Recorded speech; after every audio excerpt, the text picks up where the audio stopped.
প্রিয় দর্শক, এবার কিন্তু বাঙালিরা রীতিমতো একটা ঘটনা ঘটায় দিছে। তো কি ঘটনা ঘটায় দিছে আজকে সেটাই আপনাদের জানাবো। আশা করি আপনাদেরও খুশি হয়ে যাবেন আপনারা এই নিউজটা শোনার পর। আমরা ভারত এবং বাংলাদেশের ভেতর যে চলমান যে উত্তেজনা সেটা বেশ অনেকদিন থেকেই চলতেছে। এই মাঝখানে কিন্তু আজকে যে ঘটনাটা ঘটছে এর আগে কিন্তু কখনো এই ঘটনা ঘটে নাই। বিশেষ করে বাংলাদেশিরা কিন্তু এই ঘটনা একদমই ঘটায় নাই। তো কি হয়েছে আপনাদের বলি। বাংলাদেশের একজন কৃষক সীমান্ত এলাকায় গিয়ে সেখানে কৃষিকাজ করছিলেন।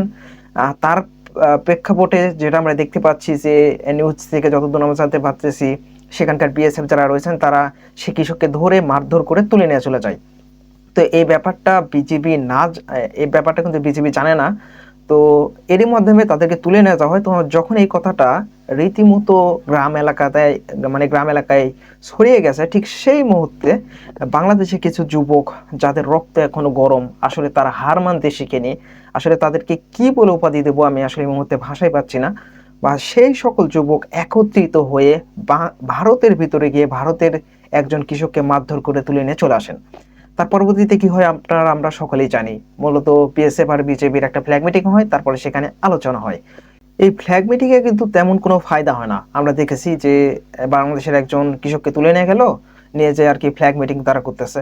কিন্তু পক্ষান্তরে বাংলাদেশের জনগণ রীতিমতো একদম ঘটনা ঘটায় দিচ্ছে। তারাও কিন্তু একদম বীরের জাতি, আসলে তাদের কি যতই বলি সেটা কম হয়ে যাবে।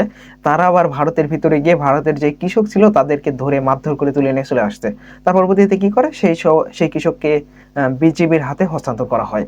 তার পরবর্তীতে একটা ফ্ল্যাগ মিটিং এর মাধ্যমে এই যে বিএসএফ যে বাংলাদেশের একজন কৃষককে ধরে নিয়ে চলে গেছিল, তারপর বাংলাদেশিরা গিয়ে ভারতের একজন কৃষককে তুলে নিয়ে চলে আসছে। তো এই ঘটনা হওয়ার পর একটা ফ্ল্যাগ মিটিং হয়, তারপর সেখানে যাওয়ার পর মানে বাংলাদেশের কৃষককে তারা ফেরত দেয় এবং বাংলাদেশের বিজিবি ভারতের সেই কৃষককে তাদের হাতে হস্তান্তর করে।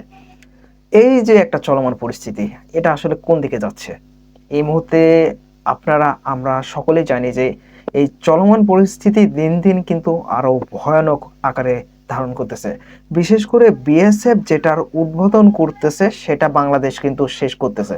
আমরা দেখেছি যে বিএসএফ থেকে যেই যারা রয়েছেন তারা অন্যায়ভাবে রীতিমতো বাংলাদেশের কৃষককে তারা ধরে নিয়ে চলে যায়।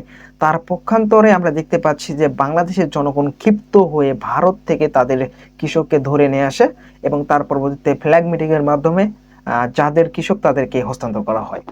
তো এ থেকে আমরা একটা স্পষ্ট বার্তা পাচ্ছি যে ভারত তুমি আমাদেরকে চোখ রাঙাবে আর বাংলাদেশ যে একদম বসে বসে দেখবে, এটা কখনোই হবে না।